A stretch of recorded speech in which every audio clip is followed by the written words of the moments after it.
BCGI 성경적 교회 성경연구소의 명성훈 목사입니다. 오늘은 안양 은광교회 신임 싱글 목장을 섬기시는 김미애 목녀님 모셨습니다. 김미애 목녀님 안녕하세요. 반갑습니다, 목사님. 네, 반갑습니다. 네. 신임 목장이라고 그러셨는데 네. 신임이라는 말의 뜻이 뭔가요? 네, 성경에 그 중국인들을 네. 신임이라고 표현한 부분이 나오는데 네. 저희가 섬기신 선교사님께서 중국인들을 대상으로 지금 선교를 하고 계셔서 저희 목장이 신임 목장이 되었습니다. 아, 그러시구나. 네. 그 선교사는 물론 네, 한국인 선교사시고, 네. 대상은 중국인이시고. 네. 네. 그러면 이 신임 목장을 언제부터 섬기셨어요? 저는 제가 2008년도에 결혼을 했는데 네. 그때부터 계속 신임 목장을 섬기게 되었던 것 같아요. 그러면 올해가 13년 차이네요. 네네네. 2020년이니까. 그러면은 이제 목녀 되시기 전에 네. 예수님은 언제 어디서 어떻게 영접을 하셨고 은광교회는 언제부터 출석을 하셔서 2014년부터 이 목장을 섬기셨는지 잠깐의 그 자신의 인생 네. 신앙 이야기 좀 해주실래요? 네. 네. 저는 모태신앙이고요. 네. 신앙의 3대째 예수를 믿는 그런 집안에서 제가 태어났고요. 그리고 은광교회는 저희 목사님께서 저희 교회를 이제 개척하실 때 개척 네. 멤버로 함께 그때 제가 고등학교 1학년 때였는데 교회 반주자가 없어서 예, 그때 제가 이제 반주자로 저희 교회에 가게 돼서 네. 예, 그때부터 지금까지 목사님과 함께 하고 있습니다. 이야, 고등학교 1학년 때 반주자로 네. 교회 개척할 때, 그럼 지금 교회가 몇 년째죠? 저희 교회가 올해 32년째인데 32년째 한 교회를 섬긴다니 네. 그것만으로도 참 대단한 것 같아요. 제가 영광이죠. 그렇구나. 아니, 은광교회가 뭐가 가장 좋아요? 그래서 저희 32년 동안 떠나지 않고 지금까지 섬기셨어요? 저는 저희 목사님이 좋았던 것 같아요. 목사님께서 네. 어떤 면이 그렇죠? 제가 이제 고등학교, 사실은 이제 고등학교 1학년 때 처음 만난 게 아니라 네. 중학교 3학년 때 제가 입시 때 저희 때는 고등학교 때 시험을 봤거든요. 네. 근데 목사님께서 이제 그때 제가 중3 때 12월 19일 날 저희 교회를 창립하셨는데 네. 이제 그 전에 저를 만나셔서 시험 잘 보라고 안수기도 해주실 때 제가 처음 봤고요. 목사님 뵀고요. 교회 개척하기 전에? 네네네. 그러면 목사님은 다른 교회 뭐 부교역자 시절인가 봐요? 예, 그랬습니다. 그러니까 뭐 완전히 개척 멤버셨네. 네. 네. 근데 저는 무엇보다도 이제 저희 목사님의 이제 말씀이 너무 좋았고요. 말씀이 좋았고. 네, 청소년기에 사실 말씀이 좋아서 교회에 다니는 친구들이 흔치 않은데 네네. 저는 목사님 말씀이 너무 좋았어요. 그래서 매주 목사님 말씀 듣는 게 너무 좋았고 그리고 목사님의 그 성품이 너무 좋았어요. 인내해 주시고 기다려 주시는 거 저에겐 없는 부분이거든요. 네. 저는 제가 뭘 실수하고 잘못했는데 한 번도 목사님께 불려가서 야단맞거나 그런 적이 없었어요.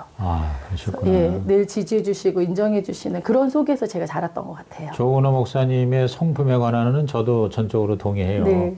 근데 말씀 설교가 좋으셨다고 그러는데 네. 조은호 목사님의 설교의 가장 특징이라고 그럴까? 아니면 자신에게 다가오는 가장 좋은 말씀에 내 삶과 내 신앙을 형성케 하는 결정적인 어떤 그 주제라고 그럴까? 네. 아니면 어떤 그 메시지를 요약한다면 뭐라고 얘기할 수 있겠어요? 네.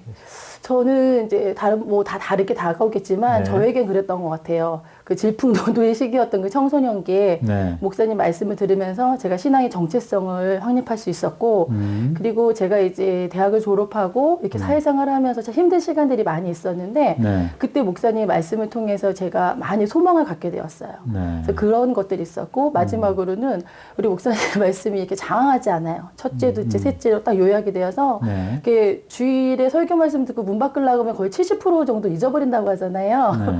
근데 그런 거 없이 많은 부분이 제 안에 마음으로 다가왔고 그리고 또 삶 속에서 좀 그렇게 살아보려고 노력했을 때 정말 그렇게 되어지는 것들을 제가 경험하면서 매주의 목사님의 말씀 좀 기다려졌던 그런 제가 청소년 시절, 청년 시절을 보냈던 것 같아요. 네. 네. 그러면 우리 은광교회가 개척할 때부터 가정교회는 아니었던 걸로 네. 알아요. 네. 그러면은 개척한 지 얼마 후에 이제 가정교회가 되면서 네. 목장에 소속이 되고 저는 처음부터, 네. 제가 목료를 먼저 한 게 아니라요. 네네. 저희가 작년 목장이 2003년도에 먼저 가정교회 목장으로 전환을 하고, 싱글들은 좀 반발이 많았어요. 네. 왜냐면 저희들은 굳이 목장을 안 해도 잘 모이는 교회였거든요. 청년들은. 네네. 네. 그런데 뭘 굳이 목장으로 나눠야 되나 하나.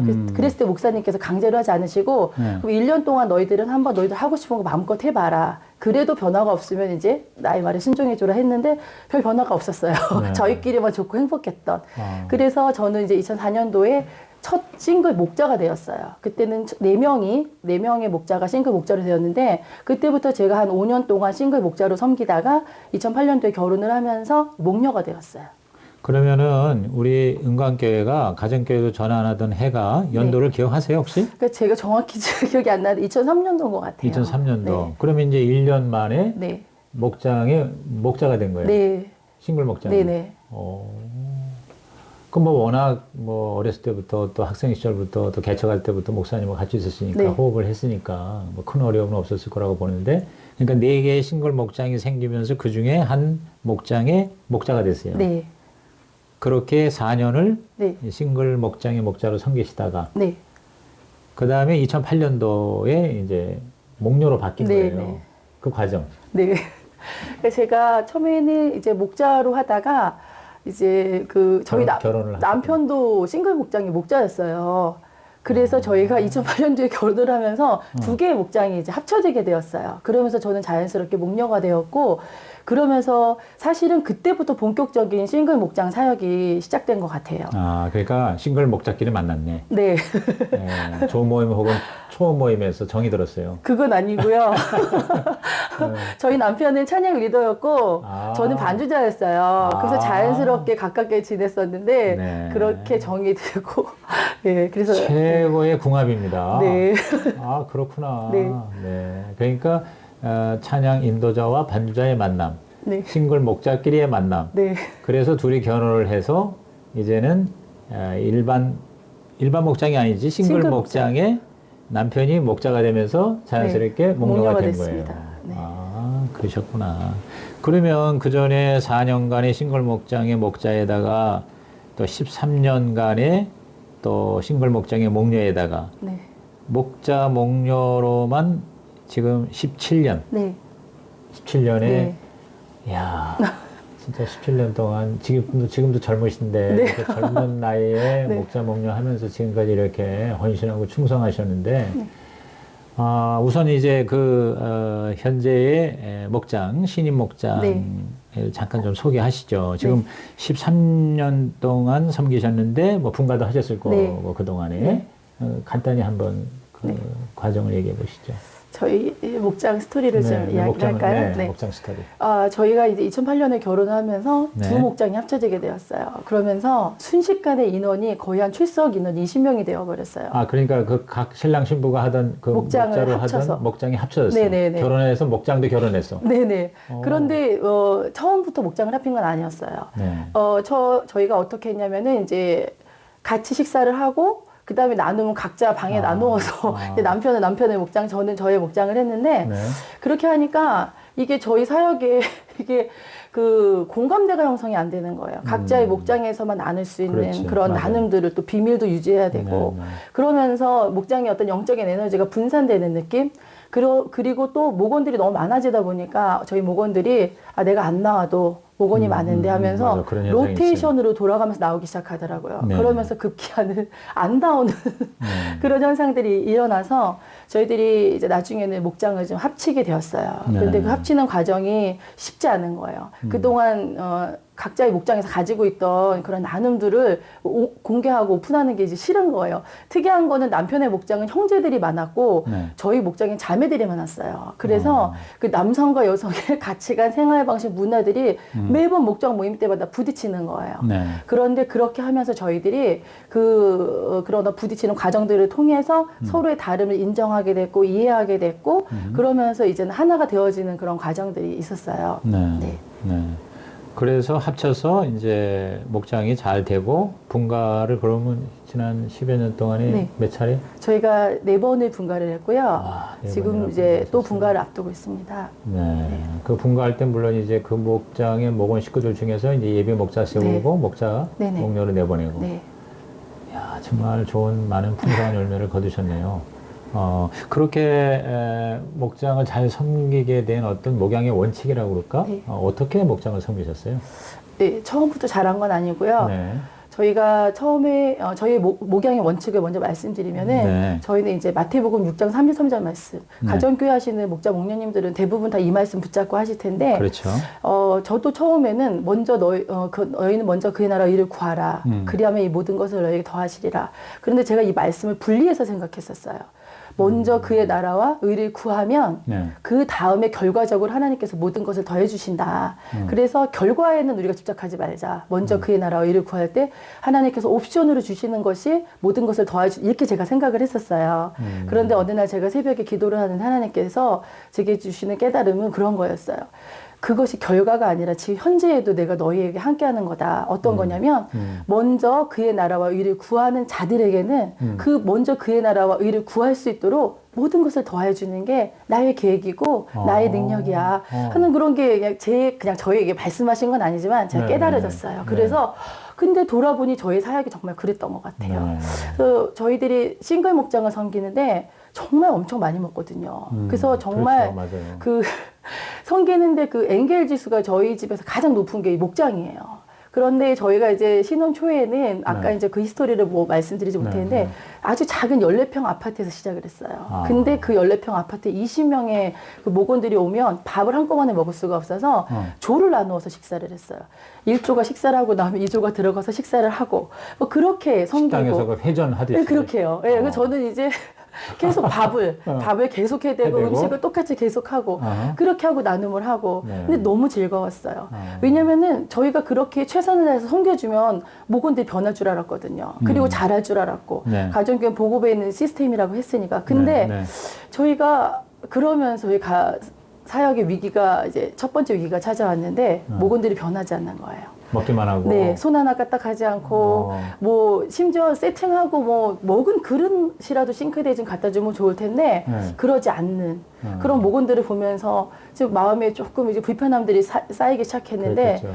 그리고 저희가 이제 전국구예요. 목장 식구들이 안양 지역에만 있는 게 아니라 안양, 의왕, 과천, 서울까지. 그럼 지금은 저도 차가 있고 남편도 차가 있는데 그때는 남편의 작은 아반떼차 하나였거든요. 네. 거기에 막 9명씩 10명씩 타고 아하. 그렇게 다 목원들을 라이드 해주고 집에 들어오면 새벽 2시, 3시가 되는 거예요. 야. 그런 산더미같이 쌓이는 그 설거지들을 하면서 그래도 행복했거든요. 네. 왜냐면 우리가 이렇게 하면 목원들이 잘할 거라고 생각했는데 그러면서 저희 가정의 두 번째 위기는 그러면서 저희가 그러니까 결혼과 더불어 자연스럽게 오고 가면 아이가 임신이 됐는데 그렇죠. 아이가 9주 만에 유산이 됐어요. 근데 너무 그게 가슴 아팠던 거는 저는 이제 아이의 심장 소리를 들었지만 남편은 이제 처음 그날 병원에 가서 같이 아이의 심장 소리를 들으러 병원에 갔는데 아이가 숨 쉬지 않는 거예요. 심장이 팔딱팔딱 뛰어야 되는데 선생님이 이상하다. 그러면서 제가 유산이 됐다고 근데 말씀하시는데 그날 공교롭게도 저희가 보통 금요일날 목장 모임을 하는데 네. 그날 무슨 일이 있는지 지금은 너무 오래돼서 기억이 나지 않는데 토요일날 목장 모임을 하게 됐어요. 네. 근데 제가 병원에서 유산이다 하는 그 말을 듣고 집에 와서 목장 모임을 준비해야 되는데 눈물이 앞을 가려서 그날 또 마침 월남쌈을 준비했는데 칼질이 안 되는 거예요. 눈물이 너무 나와서.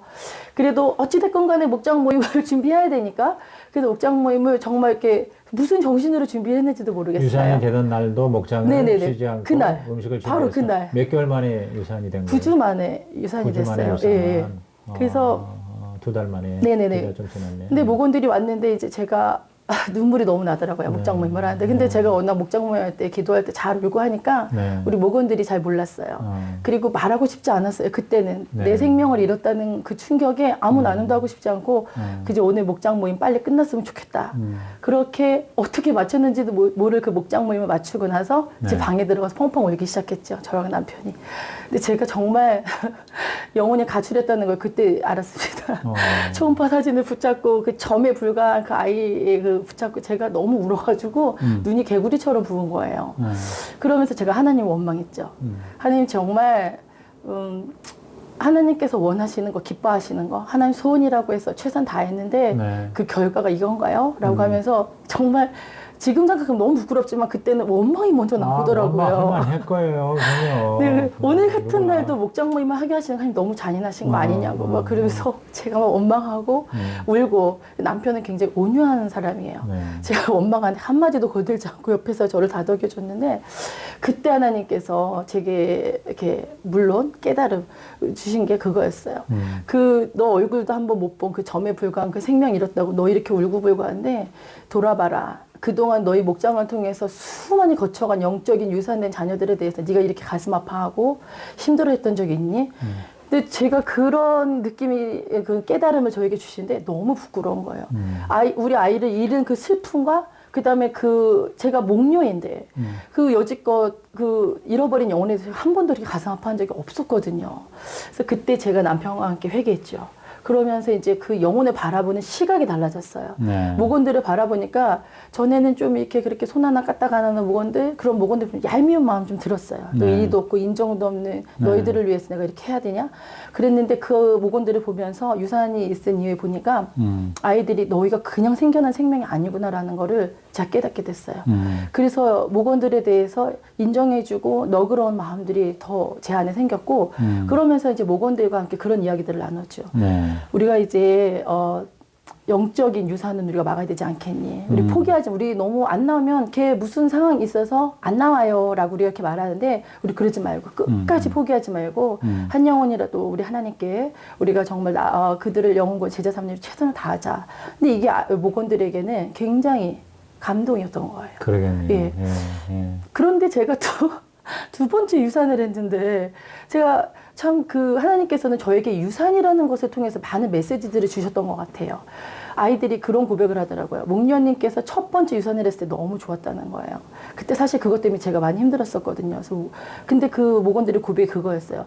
목자 목녀님에게 아이가 생기면 자기들에게 받아야 될 그 와야 될 사랑들을 목자 목녀님이 이제 그 아이에게 쏟아부을까봐 너무 싫었다는 거예요. 그런 철없는 말을 들었을 때 제가 너무 힘들어요. 1년 동안 제가 아이를 가질 엄두를 못 냈고요. 제가 그 목원들이 자라지 않고 정체되어져 있는 그 상황. 또 저는 또 저희 가정적으로는 아이가 유산되어지는 그 상황 속에서 저희 남편이 그때 저와 남편이 이제 기도를 멈추게 된 거예요. 너무 힘들어서. 그러면서 이제 저희 교회에 곽인수 목자님께서 집회를 오셨는데 그때 네. 저희 부부도 상담을 받았어요. 네. 그때 저희가 알게 된 거예요. 이게 저희가 목원들의 그런 어떤 연약함이나 잘못이 아니라 저희 부부의 섬김이 잘못되었다는 걸 깨달았어요. 그러니까 저희는 무조건 목원들을 섬겨주면은 목원들이 잘하고 성장할 줄 알았는데 네. 그게 아니라 네. 목자, 목녀와 목원이 서로 상호적으로 또 유기적으로 서로 섬기는데 이 섬김의 포인트는 VIP가 되어야 된다는 거였어요. 네. 그런데 저희가 처음에는 VIP가 아닌 목장 식구들에게만 집중하고 목장 식구들만 섬겼던 거지요.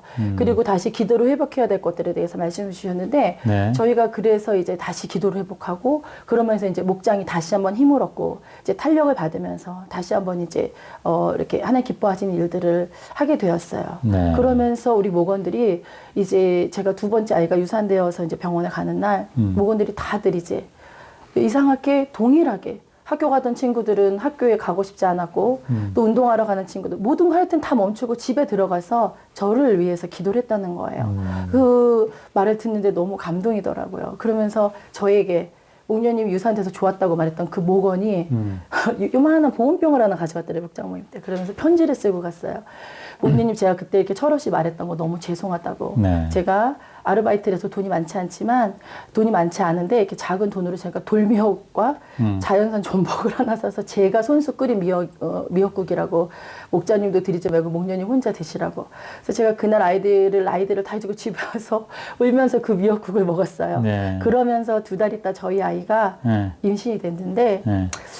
저희 아이가 좀 특별한 게 저희 담임 목사님께서 외부 집회를 나가실 때 제가 간증자로 같이 나가게 되었어요. 네. 그래서 간증을 잘 마치고 이제 오는데 저희 목사님께서 이제 그때 초원지기로 그 지역을 섬기고 계셨는데 평택에 이제 참사랑교회 갔었었는데 그곳에 있는 목사님들이 다 오시는 거예요. 이제 초원지기 목사님이 오셨다고. 그래서 좀 평신도 입장에서 목사님들과 함께 있는 게 좀 불편한 거예요. 그래서 제가 먼저 올라가겠다 했더니 아, 밥이나 먹고 가라고 해서 끝까지 있었는데 가실 줄 알았는데 차나 한잔 하고 가라고 해서 끝까지 제가 있게 되었던 거예요. 그래서 이제 제가 한쪽에 이제 꽂아 놓은 보리자루처럼 앉아 있는데 어떤 느지막이 어떤 그 목사님 부부가 들어오셨어요. 그러면서 이제 그 사모님이 이제 저를 소개하셨겠죠. 그러면서 이제 근데 목녀님은 기도 제목이 뭐예요? 이렇게 저한테 물으시는데 제가 이제 미처 말하기도 전에 저희 사모님께서 아우 애기 결혼했는데 애기가 없어 이런 말씀을 하시는 거예요. 그랬더니 그 사모님께서 목녀님 제가 아들만 4명이에요.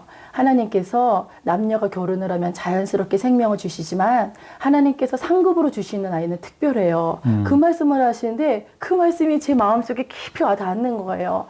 그러면서 제가 소망이 생기고 아이가 자꾸 제가 나이가 많아서 결혼을 했거든요.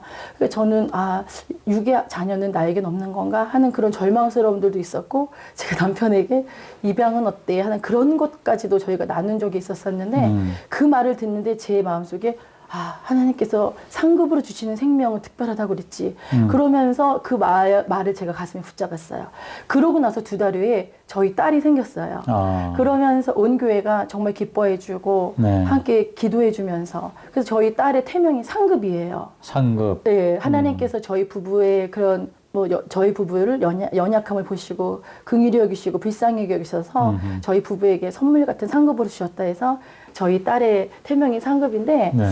그 아이의 모든 필요를 하나님께서 다 채워주셨어요. 네. 그러니까 많은 목자 목녀님들이 그러잖아요. 우리가 하나님의 일을 하면 하나님께서 우리 일을 해주신다. 근데 이것이 경험되지 않으면은 사실 힘들거든요. 네. 제가 아이를 수술을 해서 낳게 됐는데 예정일보다 일주일 먼저 양수가 터져서 병원에 가게 됐는데 제가 준비한 게 아무것도 없었어요. 베네저고리 2개 그냥 하나 사다 놨는데 모든 우리 아이의 필요한 모든 것들을 하나님께서 다 준비해 주셔서 제가 뭘 살 게 없었어요.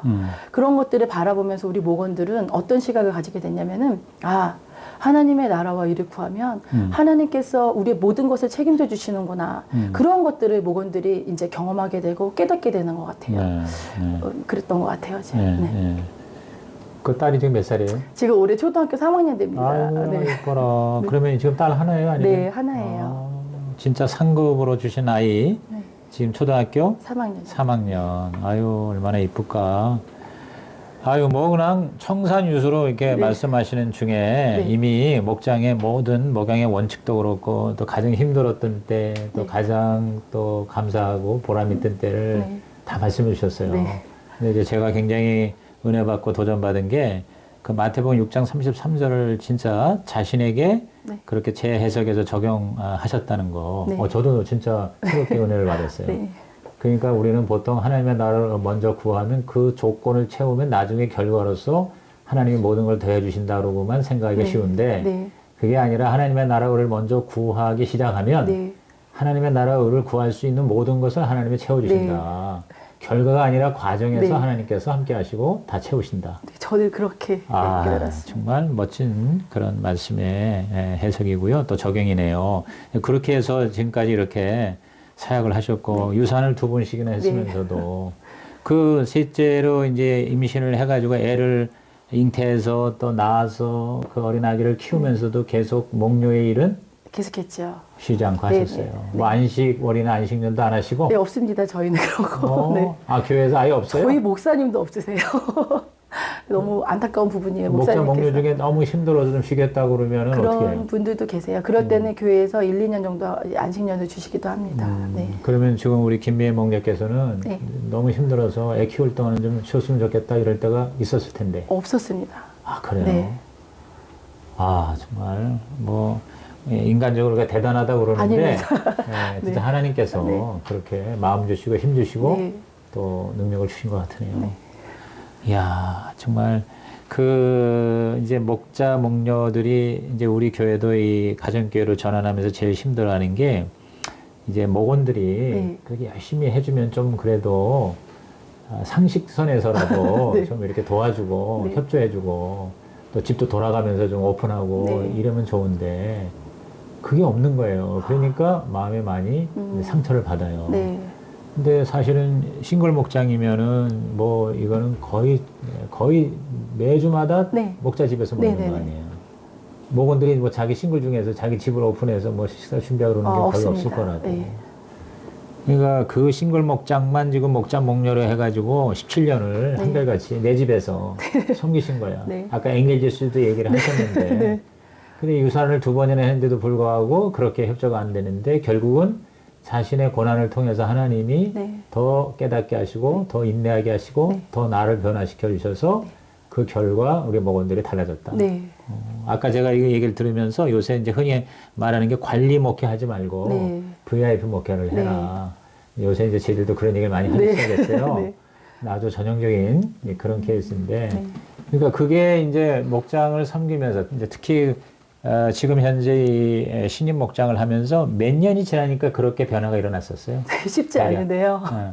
저희가 지금 생각해 보니까 몇 년 후부터 달라진 것 같아요. 한 5년 후부터 이런 일들이 일어나기 시작한 것 5년, 같아요. 5년 동안은 그러니까 네. 많이 마음속에 시험도 들고 영적으로 싸우기도 네. 하고 그러셨겠네요. 그러니까 목원들이 근데 돌아보면 네. 그건 당연한 것 같아요. 왜냐하면 당연한 것 같다. 목원들은 네. 영적으로나 어떤 육체적으로 특별히 싱글들은 아직 네. 무엇인가가 다 이렇게 저도 그렇고요. 무언가를 배워가고 갖춰가는 그런 정체성, 가치관들 이런 것들을 이렇게 확립해가고 배워가는 그런 기관들인데 그들에게서 완벽을 했던 저희가 잘못된 거죠. 아. 그리고 돌아보면은 목장에 힘든 목원들이 있다는 거는 아직도 목자 목녀가 그러니까 저와 남편이 무언가 그 부분에 있어서 아직도 훈련이 더 필요하다라는 거를 저희가 깨닫게 됐어요. 네. 그래서 저희는 이런 표현은 좀 죄송하긴 하지만 많은 분들이 아주 힘들어하는 그런 목원들이 있잖아요. 네네. 아, 저 목원만 없으면 저 목원 때문에 하는데 저희는 그런 목원들이 각 목장에 다 있거든요. 네. 저희는 그런 목원들이 기도 지팡이라고 해요. 기도 지팡이. 하나님께서 우리가 더 하나님께 나아가도록 기도 지팡이로 저 목원을 우리에게 붙여주셨구나. 아. 그래서 그 목원을 기도함으로 또 성김으로 뛰어넘으면 또 다른 기도 지팡이가 나타나요. 그래서 그 목장에 그런 힘들게 하고 어렵게 하는 목원들이 있다는 거는 결국 우리 목자 목녀님들이 아직도 성숙하고 성장하고 훈련되어질 부분이 있다는 거. 저희가 5년까지는 VIP들도 기존의 목원들이 섬김의 어떤 그런 모범, 전도하는 거에 소극적이었어요. 이기적이고 청년들은 굉장히 이기적이거든요. 네. 그랬는데 그러니까 VIP들도 보고 배우는 게 다 그런 거예요. 네. 그런데 저희가 이제 단기 선교를 이제 저희 목장 식구들 같이 가고 여름에 같이 저희들 이제 여름과 겨울에 이제 저희가 MT 수련회를 같이 가거든요. 그런 과정들을 통해서 우리 목원들이 변화되어지는데 가장 크게 목원들이 변화되어지는 거는 목자 목녀의 삶을 통해서 변화되어지는 것 같아요. 목자 목녀가 기도하니까 목원들도 기도하는 거고 목자 목녀가 섬기니까 목원들도 섬김에 동참하는데 저희 이번에 예비 목자로 저희가 이렇게 마음속에 품고 양육하고 있는 형제가 있어요. 이 형제는 8년 만에 이제 자기가 순종해서 목자가 되겠다. 근데 그 형제의 고백이 이런 고백이었어요. 정말 하나님께서 좋은 목장을 만나게 해주셔서 망나니 같은 저의 인생이 정말 이제 가치 있는 인생을 살아갈 수 있는 목자로 헌신할 수 있게 되었다고 그런 고백을 하는데 정말 눈물이 나더라고요. 그 형제 정말 힘들었거든요. 굉장히 이기적이었고 그리고 뭐 하면은 항상 이유가 많았고 그랬던 그 형제가 저희가 섬김을 하면은 저희가 이제 봄가을로 평소에 목세를 하거든요.